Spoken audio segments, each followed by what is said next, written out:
নমস্কার। গল্পের ঝুলিতে সকল শ্রোতা বন্ধুদের স্বাগত জানাই।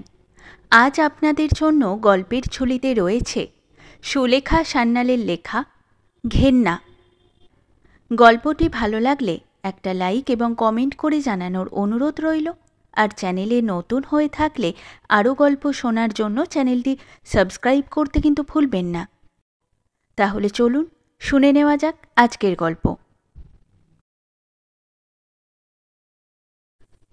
হাওড়া ছাড়িয়ে ওদিকে হুগলি পর্যন্ত যে স্টেশনগুলি পড়ে তারই একটা থেকে কলকাতামুখো ট্রেন ছাড়ছে। কলরব করতে করতে একদল মেয়ে আসে প্রায় দৌড়তে দৌড়তে। বেশিরভাগই বিধবা, মধ্যবয়সী, প্রায় হাঁটুর ওপর উঁচু করে পড়া আধময়লা থান। সবাইরই খালি গা, খালি পা, মাথায় কাঁখে প্রত্যেকেরই একটা করে বস্তা। সবুজ নিশান দেখাতে শুরু করেছে গার্ড। অস্ফুট আর্তনাদ করতে করতে পায়ের গতি আরও বাড়ায় ওরা। হেই বাবা লোকনাথ, পৌঁছে দিও বাবা। হাঁসফাঁস করতে করতে উঠে পড়ে কোনো রকমে কামরার মাথায়। কাঁখের বস্তাগুলোকে ফেলে দিয়ে বড় বড় নিঃশ্বাস নেয়। পেয়েছি গো বাবার দয়ায়, ভাবলাম আজ বুঝি আর যাওয়া হলো নি। হ্যাঁ গো, সদি কই গো? একটু আরাম করে বসে কৌটো থেকে মিশি বার করে দাঁতে দিতে দিতে হঠাৎ খেয়াল হলো সুন্দরী। হ্যাঁ রে, তাকে কেউ দেখলিনি তোরা?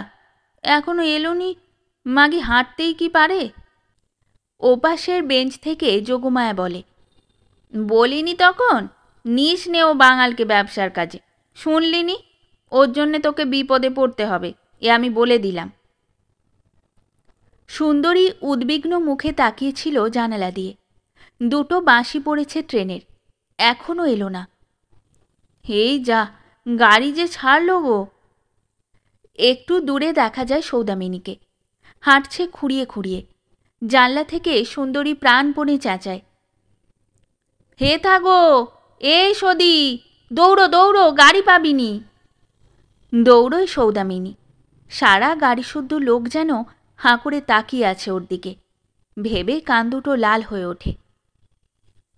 হ্যাঁচকা টান মেরে প্রায় চলন্ত গাড়িতে ওকে তুলে নেয় সুন্দরী, আর চেঁচায়, এমন ঝগমারিও করিছি গো তোকে কাজে নিয়ে, আমার সব বোনাস না করে ছাড়বি নি তুই।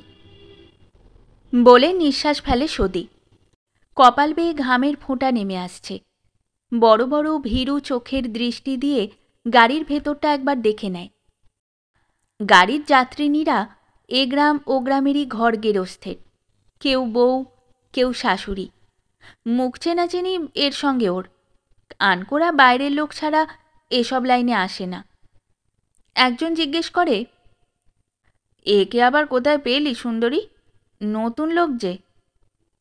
পাশের একজন গায়ে ঠেলা দিয়ে বলে, বাঙাল গো বাঙাল, বুঝছো নি? হাঁটা চলাফেরা দেখেই বোঝা যায়। সুন্দরী সৌদামিনীর ফেলে দেওয়া বস্তা ভালো করে বেঞ্চের নিচে ঢুকিয়ে দিয়ে ঠিক করে বসে। তারপর ট্রেনটা জোরে চলতে শুরু করলে আঁচলে বাঁধা একরাশ মুড়ি কোলের ওপর রাখে। বলে, খা, আজ তো আর সারাদিন খেতে পাবিনি। ছলছল করছিল তখনও সৌদামিনীর চোখ। ভারী গলায় বলে, আসার সময় ছেলেটা হাত টানাটানি করে কাঁদতেছিল, বলে আমি যাব, ওরে ফেলে আসতে মন চায় না। থাকবে ঠিক, কেন আমারও তো রয়েছে গঙ্গার বোঁচা, মানুষ লয় ওরা? তোর ছেলেবাবু বড় নেই আকরা। ওরা যে বাঙাল কয়ে খ্যাপায় ওরে, কাঁদতেছিল কাল রাত্রিরে, এখানে থাকতে চায় না। ওপাশে কয়েকজন মুচকি হাসে সৌদামিনীর পূর্ববঙ্গের টান শুনে। ওর ছলছলে চোখ দেখে। রেগে গিয়ে সুন্দরী মুখভঙ্গি করে, তা যাও, দেশেই ফিরে যাও তোমরা। সুখে আছো, সইবে কেন? পড়েছিল তো সেই স্টেশনে, সেই ছিল ভালো। তোমাকে দিয়ে আমার ব্যবসা চলবে নি বাপু। এই তো সেদিন শ্রীরামপুরে রামলোচন দোকানির সঙ্গে ঠিক করে এলুম 25 টাকা মন, তোমাকে দিল 24 টাকা। একটা আপত্তিও না, কিছু না। ন্যায্য দাম চাইতে গেলাম, বলে দেবো কেন, যার চাল সেই তো দিলে। আরে বাবু, টাকাটা সেদিন ধার দিয়েছিল কে? বলে সামনের বেঞ্চের সহযাত্রীর মুখের দিকে তাকালো সমর্থনের আশায়। তা যাও, দুটো পয়সা পাচ্ছ, আর এখন বুঝি দেশের মায়া উদলে উঠেছে তোমার।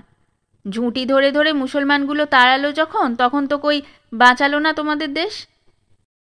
আবার ক্ষীণ কণ্ঠে প্রতিবাদ করে ওঠে সৌদামিনী। তাড়াবে কেন, ওরাও থাকতেই কইছিল। সকলে আসতিছে দেখে আমি আর থাকি কোন ভরসায়। কিন্তু ভরসা কি একেবারেই ছিল না?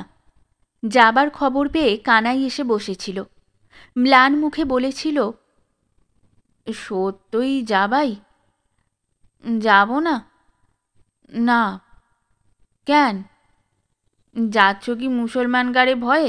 আমাদের হবিষ কাকার হাফেজেরে জিজ্ঞেস করো না। লজ্জিত হয়ে সৌদামিনী বলে, না তা না, এখানে থাকলি খাবো কি? বাবুগারে পাড়ায় ভদ্রলোক এক ঘর নাই যে খেটে খাবো, পেট চলবি কিসে? কেন আমরা নাই? তুমি আমার মিতে কার্তিকের বউ না? একসঙ্গে মাঠে যাই নাই ফসলের দখল নিতে? আমার কোলের উপর প্রাণটা যায় নাই কার্তিকের? তবু ভরসা পায়নি সে। ছেলের হাত ধরে একটা পোঁটলা নিয়ে বেরিয়ে এসেছিল। খানিকটা পাথরের মূর্তির মতো দাঁড়িয়ে থেকে হনহন করে এগিয়ে এসে পেছন থেকে কানাই বলেছিল, কাজটা কিন্তু ভালো করলে না তুমি। শহরে পথে কত বিপদ আপদ, লোভ আর পাপের ছড়াছড়ি। মান ইজ্জত নিয়ে টানাটানি সেখানেই বেশি। অপমান আর দুঃখ পালি এখানে জানাবার লোক আছে তোমার, সেখানে নাই। এর বেশি কিছু বলতে পারেনি, গলাটা ধরে এসেছিল। এখনও ওর সেই নিস্তব্ধ হয়ে দাঁড়িয়ে থাকা, সেই ভাষা ভাষা গলার স্বরে আটকানো কথাগুলো কানে বাজে। মাঠে খেতে লাঙল চালানো, ঘামে ভেজা চকচকে চওড়া পিঠ চাষিকে দেখলেই মনে পড়ে কার্তিকের কথা, কানাইয়ের কথা। চোখে জল আনে রাত্রে শুয়ে। দেশ কই, এ কনে এলাম আমি? চোখের জল ঠোঁট দিয়ে চেপে নিয়ে অস্ফুটে কাঁদে সৌদামিনী। বাঙালির কান্না। সেই নোনা জলেই ভরে আসছিল চোখ। হঠাৎ নিস্তব্ধ হয়ে গেল সবাই। কথা থামিয়ে কাজে লাগার সময় এখন। সুন্দরী বলে, আয় রে সদি। একটা বস্তার মুখ খুলে ভেতর থেকে চটের টুকরো বার করে একখানা। লাঠি দিয়ে চটখানাকে অদ্ভুত কায়দায় ঢুকিয়ে দেয় দরজায়, মাঝখানের ওই 1 ইঞ্চি সরু ফাঁকে। তারপর সুন্দরী ছোট একটা রেশন ব্যাগে পুড়ে দেয় চাল, আর ও ঢালে। হাত কেঁপে কটা চাল উড়ে পড়ে বাইরে, কটা ছড়িয়ে পড়ে ভেতরে। হাঁ হাঁ করে ওঠে সুন্দরী। ফেলিসনি ফেলিসনি, গায়ে বুঝি লাগে না তোর? হ্যাঁ রে সদি, টাকাটা আমার কি না? মায়া হবেই বা কেন? ওপাশে আরও দুজন দুটো দিক অধিকার করেছে। একজন দরজায় ফাঁকে ঢালছে, একজন ঢালছে জানলার ফাঁকে। সর দেখি। ওকে সরিয়ে সুন্দরী নিজে ঢালে চাল। সৌদামিনীর হাত কাঁপে, বুকের ভেতরটা কেমন করে। ঘরে কি চাল দেখেনি সে? উঠোনে ধান এনে ফেলত কার্তিক, নিজের হাতে সেই ধান ভেনে ঘর ভরে রেখেছে। একটা চাল মাটিতে পড়লে খুঁটে তুলেছে। চাল না লক্ষ্মী, সোনাদানার চেয়েও বেশি। কি যে দুঃখ তার! চালের মূল্য বোঝাতে আসে সুন্দরী চুরি করা চালের ব্যবসা করতে গিয়ে। হায় রে কপাল! উপর হয়ে কপালটা একবার মেঝেই ঠুকে দেয়। সুন্দরী বলে, কিলো ঘুমোচ্ছিস নাকি? দেব, এটা দিলেই তো শেষ হয়। তারপর কাজ শেষ করে শুকনো মুখ করে চুপ করে বসে থাকে সবাই। কপালে হাত ঠেকিয়ে যোগমায়া ফিসফিস করে, দোহাই বাবা তারকনাথ, এই স্টেশনটা পার করে দাও বাবা। ওরা জানে বিশেষ একটা স্টেশনের কথা। ধরা পড়ে বেশিরভাগই ওখানে। সব জায়গায় পয়সা দিয়ে কেঁদে কেটে মুক্তি পাওয়া যায়, কিন্তু এখানে শক্ত পাহারা। তাই বড় ভয় ওদের শেওড়াফুলি জংশনকে। ওটা পার হয়ে গেলেই আবার কাজে মন দেয়। নিচের থেকে চটখানাকে টানে, আর সব চাল ছড়িয়ে পড়ে বাইরে। সেগুলোকে কুড়িয়ে তুলতে হয়। সুন্দরী বলে, একটা করে খুঁটে তোল সদি, পড়ে থাকেনি যেন। এ আর পারিনি বাপু, আধমন চালে আমার 10 সের যাবে গুনাগার। এ আর পারিনি বাপু। এই কথাটা সদির মনে কান্নার ঢেউ তোলে, বুকের মধ্যে উথাল পাথাল করে দুঃখের সাগর। সত্যি আর পারে না সে, এই চুরি করে পেট চালানো, অপমান আর অভিযোগ। ছেলেটার কথা মনে পড়ে। আহা, কচি ছেলেটা, সেই অন্ধকার শেয়াল ডাকা মাঠের মধ্যে কুঁড়েতে পিদিম জ্বালিয়ে কাঠ হয়ে বসে থাকে সে। গেলে জড়িয়ে ধরে কাঁদে, আমি থাকবো না, কিছুতেই থাকবো না, তুই আমারে কানাই কাকার কাছে রাখায়। ছেলে মা দুজনেই কাঁদে। ছেলে বলে, কেন তুই আলি স্টেশনতে? ওখানে কত লোক ছিল চেনা, এখানে ওরা আমারে বাঙাল কয়, হাসে। স্টেশনের প্ল্যাটফর্মে ঘুরতে ঘুরতে সৌদামিনীর ওপর চোখ পড়েছিল সুন্দরী। বলেছিল, যাবি মা, ব্যবসা করবি? স্বাধীন ব্যবসা, 2 পয়সা আসবে, এত কষ্টে থাকতে হবে না। সাগ্রহে তখন রাজি হয়েছিল সে। সুন্দরী ঘর দিয়েছে একখানা, টাকা ধার দিয়েছে, সঙ্গে সঙ্গে নিয়ে ব্যবসা বোঝায়, তাই ওর কাছে কৃতজ্ঞ হয়ে আছে সে। আর অন্যদের মতো সুন্দরী মুখরাও নয়, মনটা নরম আছে এখনো। অন্যদের হাসি ঠাট্টা ব্যঙ্গের উত্তরে কতদিন বিরক্ত হয়ে সুন্দরীকে বলতে শুনেছে সৌদামিনী, বাঙাল টাঙাল বুঝিনি বাপু, কষ্টে পড়েছে বলতে এলো, নিয়ে এলাম। তোরাই বা অমন বাঙাল বাঙাল করে মরিস কেন? বাঙালিরা কি মানুষ নয়? স্টেশনে পৌঁছে চারিদিকে ছড়িয়ে পড়ে সবাই। একসঙ্গে থাকলে ধরা পড়ার সম্ভাবনা বেশি। কুলিরা জানে কোথায় পৌঁছে দিতে হয় বস্তাগুলোকে। টিকিটবাবু, দাঁড়িয়ে থাকা রেলের লোক, গার্ড, সবাইদের জন্য আলাদা করে পয়সা গুঁজে রাখে ট্যাঁকে।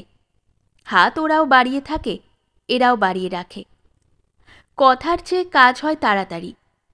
রিকশায় উঠে সুন্দরী বলে, দাঁড়া বাবা, দাঁড়া একটু, পেছনেরটাকে বেশি ছাড়িয়ে যাসনি। পেছনে রিকশায় আসে সৌদামিনী, তাকেই ডেকে বলে দেয়, বলে দিবি সুবল সকাকে, টাকা আর আমি ফেলে রাখবনি, পারিস যদি আজই আনবি আদায় করে। সুবল সখা বড় বাকি ফেলে রাখে টাকা। একটু বেশি দাম পাওয়া যায় বলে ওর কাছে চাল দিতে হয় বটে, কিন্তু টাকা আদায় করতে প্রাণ যায়। নিজের অতি কষ্টে জমানো, সমস্ত জীবন ধরে জমানো গোটা 50 টাকা নিয়ে কাজে নেমেছিল সে। ভারী তো লাভ। ঘুষ থেকে শুরু করে গুণাগার দিয়ে সারাদিন একটা টাকাও তার লাভ হয় কিনা সন্দেহ। তবু তারই জন্য প্রাণান্তক পরিশ্রম, অপমান, প্রতি মুহূর্তে ধরা পড়ার ভয়, সারাটা দিনের না খাওয়ার ধকল। ভেবে একটা দীর্ঘ নিঃশ্বাস ফেলে সে। এ ব্যবসা ছেড়ে দিলেই বা খাবে কি সে? 3টে ছোট ছেলে, নিজের পেটটা তো আছে। স্টেশন থেকে কত দূরে সব দোকান। বাবা, রিকশার ওঠানামায় শরীরে যেন ব্যথা হয়ে যায় সৌদামিনীর। খিদেই পেটের ভেতরটা মোচড়ায়। আজ সকালে খেয়েও আসেনি, মনটা খারাপ ছিল বলে। গলা শুকিয়ে আসে তেষ্টায়। সুবল সখার দোকানে যাবার সময় দেখল বেলা প্রায় শেষ হয়ে এসেছে। এখানকার কাজ শেষ হলে স্টেশনে পৌঁছতে হবে তাড়াতাড়ি। 6:30টার গাড়ি যদি চলে যায়, তবে 8টার আগে আর গাড়ি নেই। ছেলেটাকে 2টো রেঁধে দিতে হবে তাড়াতাড়ি গিয়ে। চালের ছোট বস্তাটা পাশের ঘরে রেখে এসে বেঞ্চটা গায়ের গামছা দিয়ে ঝেড়ে দিয়ে একটা হাত পাখা এগিয়ে দিয়ে সুবল সখা বলে, নাও বসো, যা রোদ, জিরিয়ে নাও একটু। বসে পড়ে সৌদামিনী, বলে, বসবার সময় নাই, টাকা কয়টা যদি দেতেন আজ, সুন্দরী দিদি কয়ে দিল। সে হবে এখন। অনুরোধের দৃষ্টি নিয়ে সুবল বলে, টাকা কি আর ফেলে রাখবো নাকি? জল খাবে? বলে 1 গ্লাস জল এগিয়ে দেয়। সৌদামিনী মুখে দিয়ে দেখে শুধু জল নয়, মিষ্টি, ঠান্ডা ঠান্ডা। এক চুমুকে সেটা শেষ করতে করতে একটা শিরশিরানি ভাব জাগে মনে। স্টেশনে এক ধরনের লোকের আনাগোনা, তাদের খুব কাছে এসে দাঁড়ানো দেখলে এমনই একটা গা ঠান্ডা করা ভাব জাগত। অনেক দিন পরে মনের মধ্যে সেরকম করে উঠল। জলের গ্লাসটা শেষ করে ভোঁতা আর বোকা চোখে তাকিয়ে রইল। ছেলে মেয়ে আছে তোমার? সুবল প্রশ্ন করল। আছে, এক ছাওয়াল মাত্তর। একটু ইতস্তত করে সুবল, কি একটা কথা বলতে গিয়ে বলে না। খানিক চুপ করে কি যেন ভাবে, তারপর মৃদুস্বরে বলে, রাগ যদি না করো তবে একটা কথা বলি সৌদামিনী। ঘরে চারপাশটা একবার আবছায়ের মতো চোখ বুলিয়ে নিল সৌদামিনী। তারপর ম্লান নিস্তেজ গলায় বলল, কন কি কবেন? আমার আবার রাগ আর বিরাগ। বলি কি, সুন্দরীর সঙ্গে ব্যবসা করা ছেড়ে দাও তুমি। আমারও ত্রিসংসারে কেউ নেই। ছেলেকে নিয়ে তুমি আমার এখানে চলে এসো। তুমি ঘর সংসারের কাজ করবে, আমি উপায় করে আনব। অত্যন্ত সহজ সরল প্রস্তাব। এরকম দু একটা প্রস্তাব স্টেশনে থাকতেও এসেছিল তার কাছে। সিঁটিয়ে তাই যেন গুটিয়ে গেল সৌদামিনী। ওকে অসহায়ের মতো চুপ করে থাকতে দেখে সুবল বলে, কথাটা আমি ভেবেছি তোমাকে দেখার পর থেকেই, বলিনি সাহস করে। বড় লক্ষ্মীর মতো চেহারা আর স্বভাব তোমার। ও চুরির ব্যবসা যে তোমার ভালো লাগে না তাও বুঝি আমি। তবু সৌদামিনী গুটিয়ে থাকা ভাবটা যায় না। মাথা নিচু করেই বসে থাকে। প্রায় গোপন কথা বলার মতো করে সুবল বলে, এই ব্যবসা আমারও ভালো লাগে না, করি কেবল টাকার লোভে।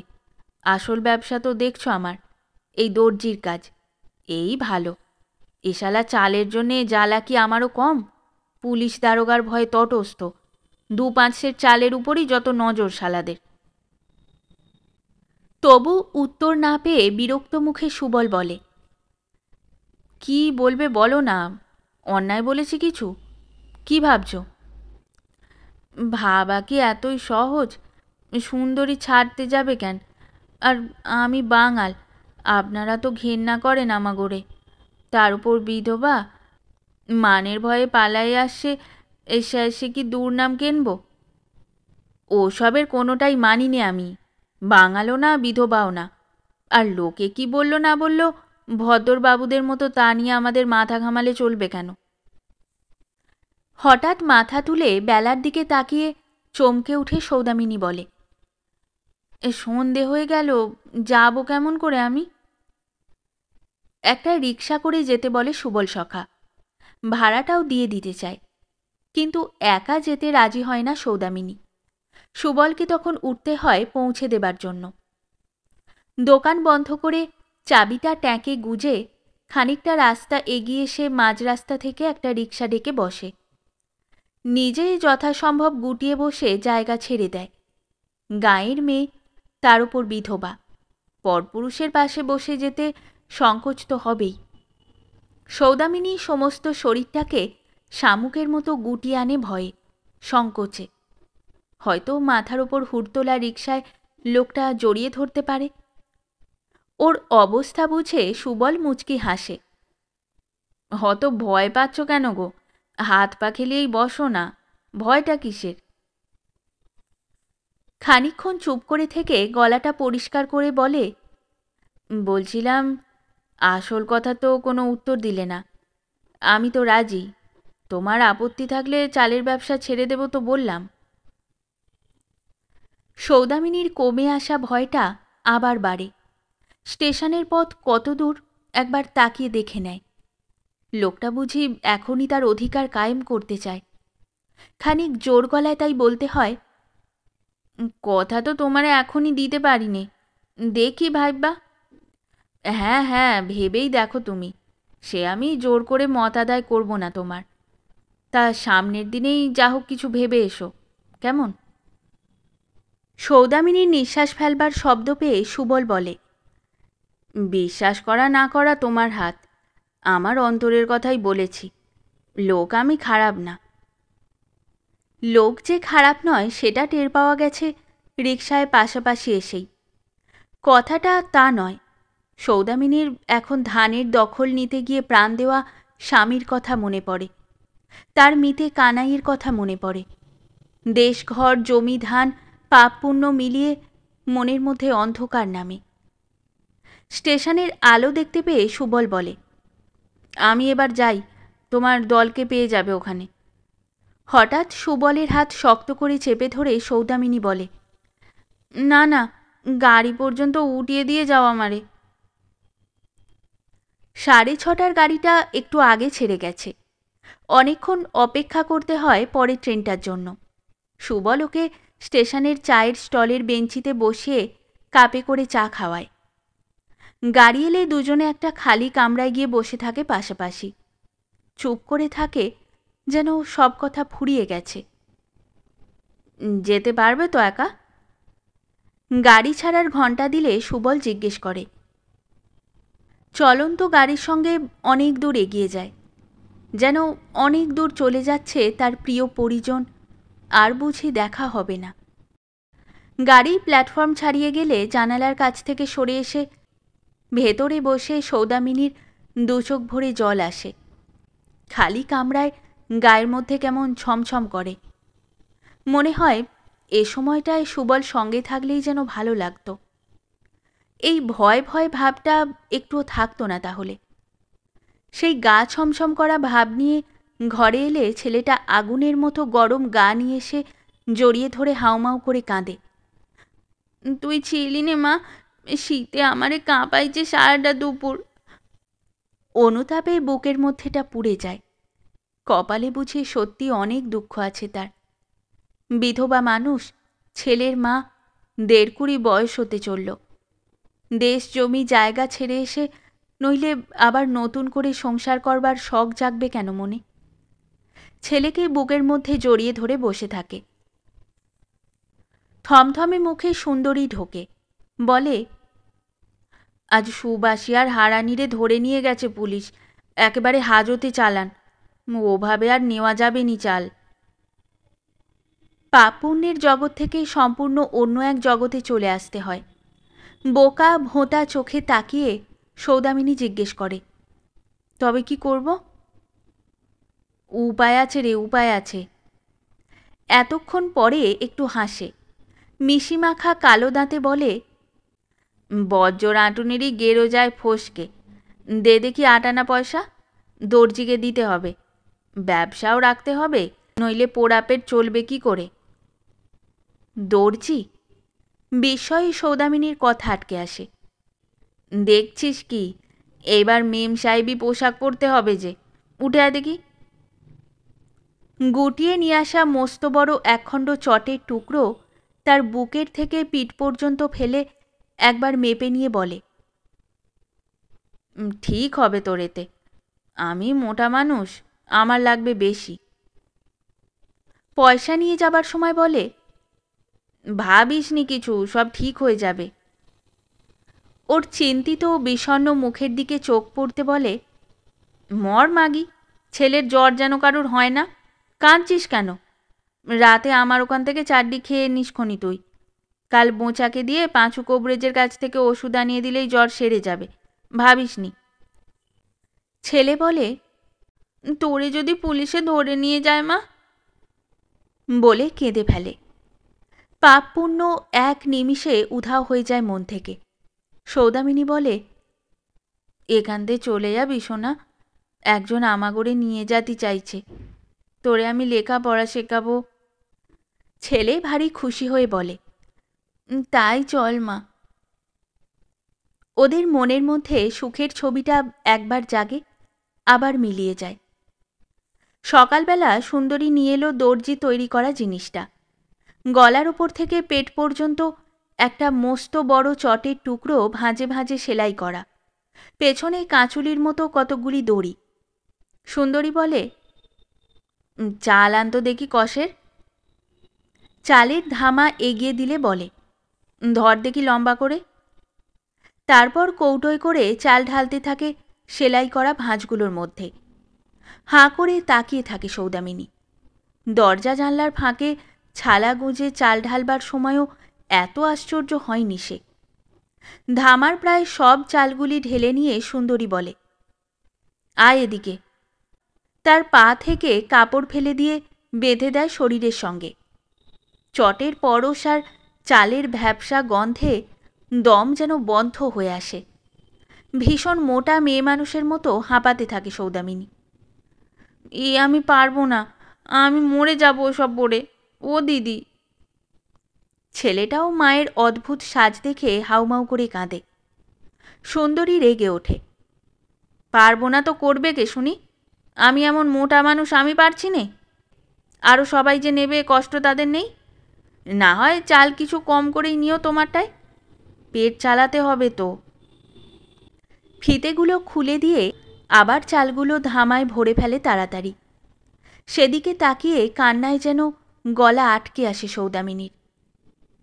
সে কাকুতি জানায়, 3-4টে দিন আমায় মাফ করে দাও দিদি, ছেলেটারে দেখ আর কেউ নাই, আমারও শরীরটা খারাপ, তার উপর জাতি তো হবি, তোমাগরে যে পথ আমারও সেই পথ, এ তো জানি। তা না হয় নাই গেলে তুমি কটা দিন। সুন্দরী এবার সহানুভূতিতে নরম হয়ে আসে।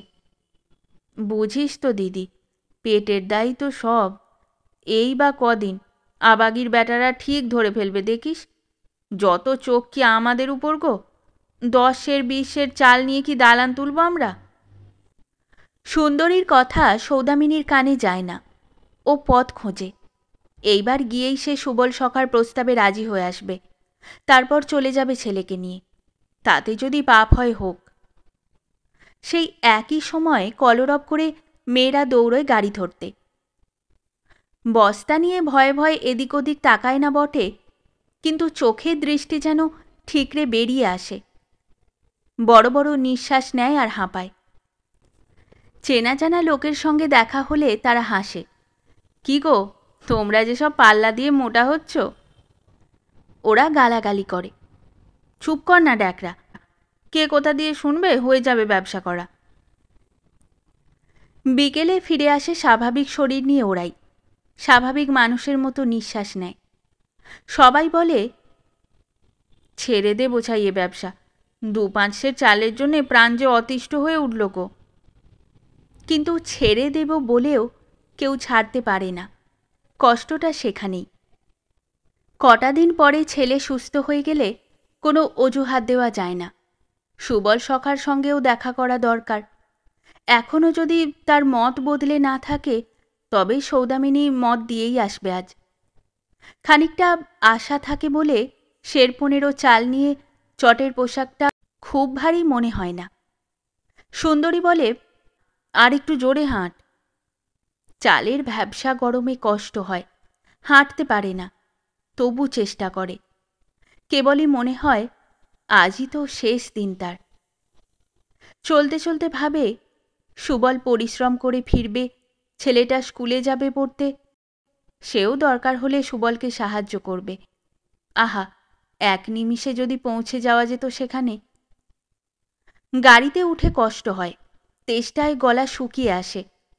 2টো স্টেশন পার হয়ে গেলে সুন্দরীকে বলে, একটু খুলি দিদি, আর তো পারতিছি নে। ছেলে মানুষ বাতাসেও বলে, সত্যি খুলেই বসি একটু। কোন স্টেশন এটা, দেখি দাঁড়া। বলেই জানলা দিয়ে মুখ বাড়িয়ে দেখতে গিয়ে সুন্দরী চমকে সরে আসে। তখনও প্ল্যাটফর্ম ছাড়িয়ে যায়নি গাড়ি। খাকি পোশাক পরা লম্বা চওড়া 2জন লোক গাড়ির হাতল ধরে উঠে পড়ে ওদেরই কামরায়, সঙ্গে মস্ত লাঠিধারী সেপাই। নিমেষে মেয়েদের মুখগুলো শুকিয়ে যায়, বুকের মধ্যে সবারই ধরফর করে। দুজনেই দরজায় পিঠ দিয়ে একটু দাঁড়ায়। জামায় বুকে অনেকগুলো ব্যাজে রোদ পড়ে ঝকমক করে। দাঁড়িয়ে ছুচলো গোপজোড়াটায় পাক দেয়। আর একজন তীক্ষ্ণ দৃষ্টিতে লক্ষ্য করে মেয়েদের। সেপাইটা যেন কাঠের পুতুল, চুপ করে দাঁড়িয়েই থাকে অ্যাটেনশনের ভঙ্গি নিয়ে। মাঝবয়সী, কম বয়সী, মোটা মোটা অনেকগুলো মেয়ে পাশাপাশি বসে, তবু ওদিকের দরজার কাছে বসে থাকা সৌদামিনীর দিকেই যে ওদের চোখ পড়েছে। ফ্যাকাশে মুখখানা অন্যদিকে ঘুরিয়ে রেখেও সেটা সে বুঝে ফেলে।